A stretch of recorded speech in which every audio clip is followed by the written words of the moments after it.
مدنی مذاکرہ مدنی مذاکرہ مدنی مذاکرہ مدنی مذاکرہ الحمدللہ رب العالمین والصلاة والسلام علی خاتم النبیین اما بعد فاعوذ باللہ من الشیطان الرجیم بسم اللہ الرحمن الرحیم الصلاة والسلام علیک یا رسول اللہ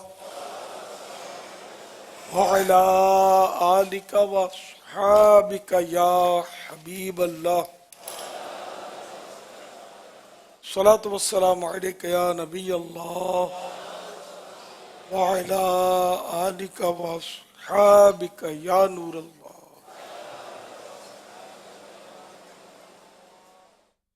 نویت سنت الاعتکاف 10 دن کے معتکفین کے علاوہ جو عیسائی بھائی ہیں وہ اعتکاف کی نیت کر لیں جو فیضان مدینہ کی مسجد میں صلو علی الحبیب صلی اللہ علی محمد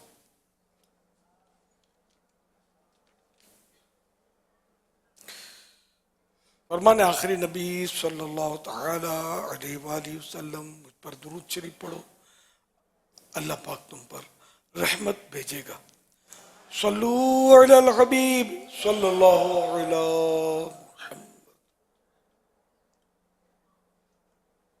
الحمدللہ رب العالمین رمضان المبارک کا 24واں روزہ عالمی مدنی مرکز فیضان مدینہ میں معتکفین کی بہاریں ہیں مدنی مذاکرے کا سلسلہ ہے مدنی چینل پر ٹیلی کاسٹ جاری ہے اب سوالات کیجئے ہر سوال کا جواب بھی بالصواب یعنی درست دے پاؤں یہ ضروری نہیں بن پڑا تو عرض کرنے کی کوشش کی جائے گی بھول کرتا پائیں فوراً میری اصلاح فرمائیں مجھے آئیں مائیں شائیں کرتا اپنے موقع پر اپنے کہے پر بے سبب بلا وجہ اڑتا ہوا نہیں شکریہ کے ساتھ رجوع کرتا ہوا پائیں گے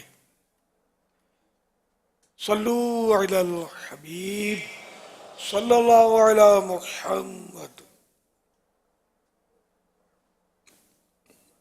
متاثر حسین نقشبندی راولپنڈی سے عرض کر رہا ہوں امیر اہل سنت کی بارگاہ میں میرا یہ سوال ہے بعض مساجد میں سنت اعتکاف کرنے والوں کے لیے پردے لگائے جاتے ہیں اور جب جماعت قائم کی جاتی ہے تو پردے اٹھا دیے جاتے ہیں اور اسلامی بھائی پردے سے باہر آ کر صف میں کھڑے ہو جاتے ہیں اور بعض مساجد میں پردے نہیں اٹھائے جاتے اور پردوں کے اندر کی جگہ خالی رہتی ہے کیا پردے کے اندر کی جگہ خالی رکھنا درست ہے؟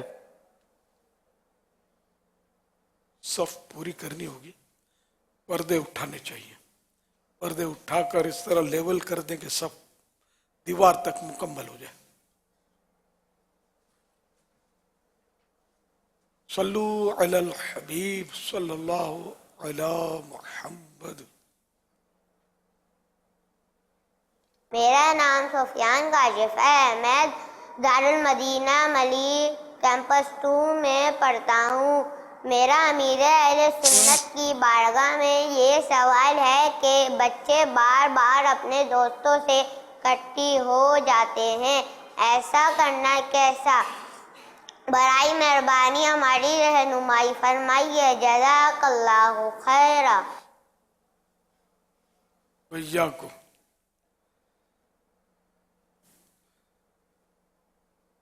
بچے کٹی ہو جاتے ہیں بات بات پہ ہاں یہ ہر بچے کی عادت نہیں ہوتی لیکن دوسروں سے وہ سیکھتا ہے پھر کٹی بھی ہوتے ہیں تو بدھی بھی بہت جلدی ہو جاتی بدھی بولتے ہیں نا وہ بھی جلدی ہو جاتے ہیں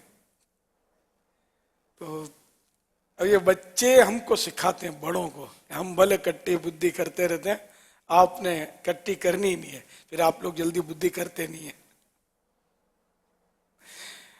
تو پھر یہ رشتہ داریاں توڑتے ہیں کتنے گناہوں کا ارتکاب ہوتا ہے جب بڑے کٹی کرتے ہیں تو احکام جو بھی ہے شریعت کے بڑوں پر اب لاگو ہوں گے بچے تو بچوں کی تو کٹی دیکھی ہے میں ایسی ہی ہوتی ہے بس کچی کچی کٹی ہوتی ہے لیکن اس کی عادت نہیں بنائے تاکہ بڑے ہو کر آپ اس سے بچیں بچے جو کٹی کرتے ہیں جیسے ایک دوسرے کے ساتھ بات نہیں کرتے تو ان کو ملانے کے لیے بڑے ہوتے ہیں چلو بیٹا لڑائی نہیں کرو، چلو دوستی کر لو، تو وہ یہ دوستی بھی کروا دیتے ہیں. جبکہ ہم نے دیکھا ہے کہ بڑے جب ایک دوسرے سے تعلق توڑتے ہیں یا اس طرح کی چیز کرتے تو ان کو ملانے والے اتنے آتے نہیں ہیں، بلکہ شاید جدائی ڈالنے والوں کی بھی تعداد بڑھ جاتی ہے. اور بہت اچھا کیا تو نے اس سے یار، آدمی صحیح نہیں تھا وہ. تو میرا خیال ہے اگر یہ ملانے والے لوگوں کی تعداد بڑھ جائے، جو بھی اس کے شرعی اصول ہیں اس کو سامنے رکھتے ہوئے، تو شاید لوگوں کے ایک دوسرے کے ساتھ تعلق توڑنے کی پرسنٹیج کم ہو سکتی ہے شاید. جی جی، آپس میں تعلقات توڑنے کا جہاں تک تعلق ہے نا، یا تو مطلب ہے کہ اگر واقعی کوئی شرعی وجہ ہے، ایمانیات سے متعلق کوئی مسئلہ ہے، عقائد کے تعلق سے کوئی مسئلہ ہے، تو پھر تو چلو ٹھیک. لیکن ہمارے یہاں یہ وجہ نہیں ہوتی، بلکہ بس وہ اس نے یوں بول دیا، مجھے دعوت نہیں دی، میں نے سارے گھر کو دعوت دی تھی، انہوں نے 2 آدمی کو دعوت دی. اس طرح کے بھی مسائل ہوتے ہیں. مجھے لفٹ نہیں کرائی، میرے سامنے مسکرایا نہیں، میں مسکرایا تو اس کا منہ پھولا ہوا تھا، وغیرہ وغیرہ. تو یہ شیطان جو ہے بس اس طرح یہ لڑوا دیتا ہے، اور پھر بعض لوگ اس میں وہ فریق بنتے ہیں، مزید فاصلے بڑھاتے ہیں. لیکن اچھے لوگ بھی ہوتے ہیں، سمجھاتے بھی نہیں، کوئی بات نہیں ہے، کوئی اتنا بڑا مسئلہ نہیں ہے. انہیں دونوں طرح کے لوگ ہوتے ہیں. تو جو انہیں کہ ملواتے ہیں وہ اچھے لوگ ہیں، جو توڑواتے ہیں وہ برے لوگ ہیں. آخرت میں ان کے لیے متبر ہے کہ در عذاب کے حقدار ہیں جو مسلمانوں میں جدائی ڈالے گا، خاص کر رشتہ داروں میں جو جدائی ڈالتے ہیں، ان کی تو وعید ہے ان کے لیے تو عذاب کی. میاں بیوی میں جدائی ڈلوا دیتے ہیں. اور اس میں ایک تو فرینڈلی ایشوز ہوتے ہیں، فرینڈ شپ میں ایشوز ہوتے ہیں، پرسنل ایشوز ہوتے ہیں، فیملی ایشوز ہوتے ہیں، بزنس ایشوز ہوتے ہیں. اس طرح ہی کے زیادہ تر ہمارے یا کوئی انویٹیشن دعوت وغیرہ کے تعلق سے اس طرح کے ایشوز ہوتے ہیں جس میں ہم اپنے آپ کو سیریس لے لیتے ہیں، اور پھر وہ لمبا چوڑا ہمارا. اور پھر اس کا ایک نقصان یہ ہوتا ہے حضور کہ بڑوں میں نا اتفاقی ہو جاتی ہے، بڑے آپس سے بات نہیں کرتے، بڑے ایک دن دنیا سے بھی چلے جاتے ہیں. اب جو ان کے بچوں میں جو ہوتا ہے نا، نہیں ابا جان نے بات نہیں کی تھی، ابا جان منع کرتے تھے، امی منع کرتی تھی، تو خالہ، ماموں، چاچا، پھوپھی، ایسی دوریاں ہو جاتی ہیں کہ پھر خاندان کے خاندان اجڑ جاتے ہیں. تو ان بڑوں کو اگر آپ سمجھا دیں کہ بھائی کیوں اپنے بچوں میں یہ نفرتیں ڈال کے جا رہے ہیں، جبکہ کوئی شرعی وجہ نہیں ہے جیسا کہ آپ نے بھی بیان فرمایا، تو مل نہ لیں. یہ رمضان کا بھی مہینہ ہے، مل لینا چاہیے، اور اس میں چھوٹے باپ کا بن جانا چاہیے. اعلیٰ حضرت رحمۃ اللہ علیہ کا ایک فتح رضویہ میں ہے کہیں کہ 2 بھائیوں میں صلح کے تعلق سے ہوتا ہے کہ جو آپ ان میں جو پہل کرے گا نا، وہ جنت کی طرف بڑھنے والے میں پہلا ہوگا، پہل کرے گا. تو ظاہر کہ صلح کرنا جنت پہ لے جانے والا کام ہے، اور رشتہ توڑنا بلا اجازت شرعی یہ جہنم میں لے جانے والا کام ہے. اور جو اس میں مدد کرتے ہیں توڑنے میں، یا توڑنے کے لیے کہتے ہیں یا مشورے دیتے ہیں توڑنے کے، وہ بھی جہنم میں لے جانے والا کام کر رہے ہیں. کہ تو برائے وصل کردن آمدی، نئے برائے فصل کردن آمدی. مولانا جلال الدین رومی رحمۃ اللہ علیہ فرماتے ہیں کہ تو جوڑ پیدا کرنے کے لیے آیا، توڑ پیدا کرنے کے لیے نہیں آیا. تو ہمارے یہاں یہ بھی ہوتا ہے، گروپ بنتے ہیں باقاعدہ ایک دوسرے کے خلاف، اور یہ سب میں ہوتے ہیں، خاندانوں میں بھی ہوتے ہیں، دوستوں میں بھی ہوتے ہیں، برادریوں میں ہوتے ہیں.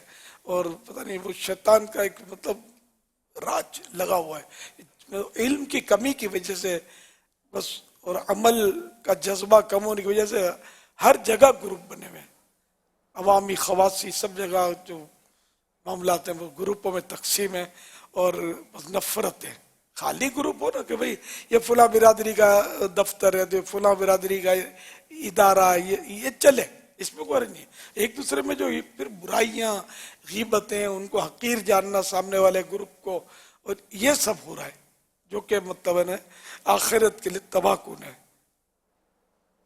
تو ایک دوسرے سے صلح بھی کر لیں، اور دل بڑا کر کے معافی تلافی سے بھی کام لے لیں، اور دل بڑا کے معاف کر دیں. اگر آپ معاف کریں گے نا، جیسے ہم بچپن میں سنتے تھے، لڑائے معاف کرو، اپنا دل صاف کرو، بہت اچھا نعرہ کسی نے ایجاد کیا، مزے کا ہے. اگر یہ ہو جائے نا بڑوں میں تو بیڑا پار ہو جائے. معاف کر رہا، معاف نہیں کرتے، دل میں رکھتے ہیں. حدیث پاک میں اللہ کے پیارے حبیب صلی اللہ علیہ وسلم فرماتے ہیں جو رحم نہیں کرتا اس پر رحم نہیں کیا جاتا، اور جو معاف نہیں کرتا اس کو معاف نہیں کیا جائے گا۔ اب یہ دیکھو معاف نہیں کیا جائے گا، اب اگر آخرت میں معاف نہیں کیا گیا تو جاؤ گے کہاں؟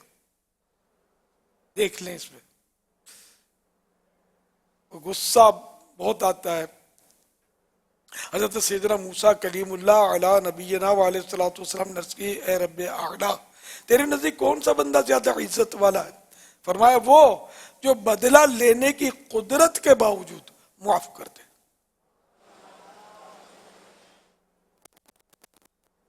تو بس یہ کہ معاف دینا سیکھیں، ملانا سیکھیں۔ حدیث پاک میں ہے کہ حضرت سیدنا عقبہ بن عامر رضی اللہ عنہ کہتے ہیں کہ میں نے سلطان دو جہان صلی اللہ علیہ وسلم کی ملاقات کا شرف پایا تو فوراً حضور انور صلی اللہ علیہ وسلم کا مبارک ہاتھ میں نے تھام لیا، اور آپ صلی اللہ علیہ وسلم نے میرے ہاتھ کو جلدی سے پکڑ لیا۔ پھر فرمایا اے عقبہ، دنیا و آخرت کے افضل اخلاق یہ ہے کہ تم اس کو ملاؤ جو تمہیں جدا کرے، اور جو تم پر ظلم کرے اسے معاف کر دو، اور جو یہ چاہے کہ عمر میں درازی، عمر بڑی ہو اور رزق میں کشادگی، روزی میں یعنی بڑھوتری ہو، وہ اپنے رشتہ داروں کے ساتھ صلہ رحمی یعنی اچھا سلوک کرے۔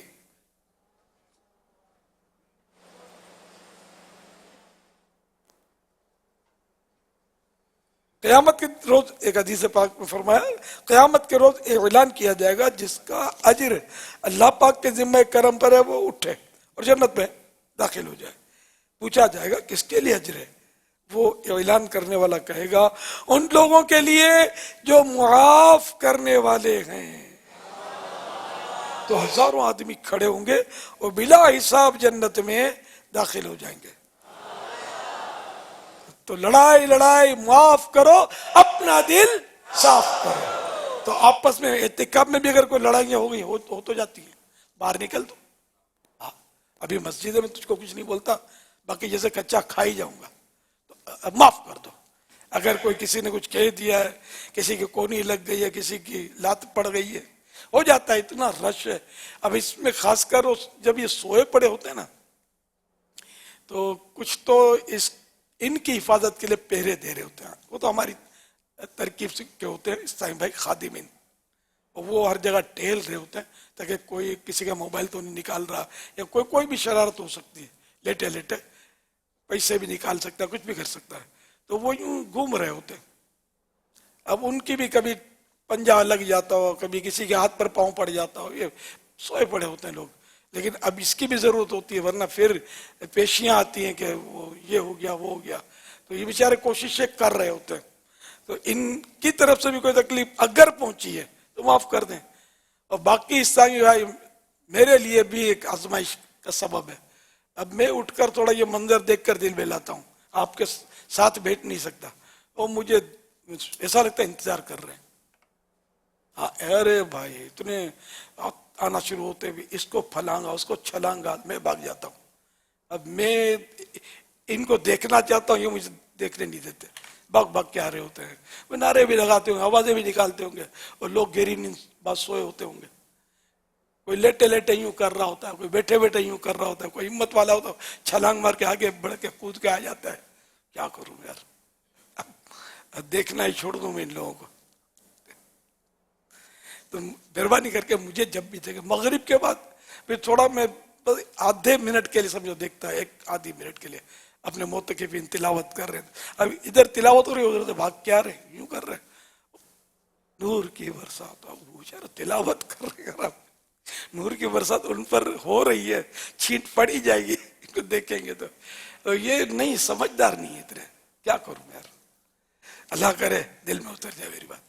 تو مجھے آپ دیکھیں تو دیکھنے دیا کریں، کسی کو اشارہ بھی نہیں کرے، بلائے بھی نہیں، یہ نہیں کیا کرے ہو تو چپ چاپ۔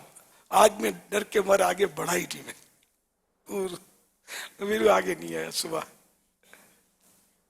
یہ بھی لوگ انتظار کر رہے ہوں گے میں آؤں گا، ہلچل مچے گی، تو ان میں پتہ نہیں کتنوں کی نیندیں یہ خراب کر دیتے ہوں گے۔ تو یہ اگر ایسا ہوا آپ کی وجہ سے کسی کو چھلانگ ماری اور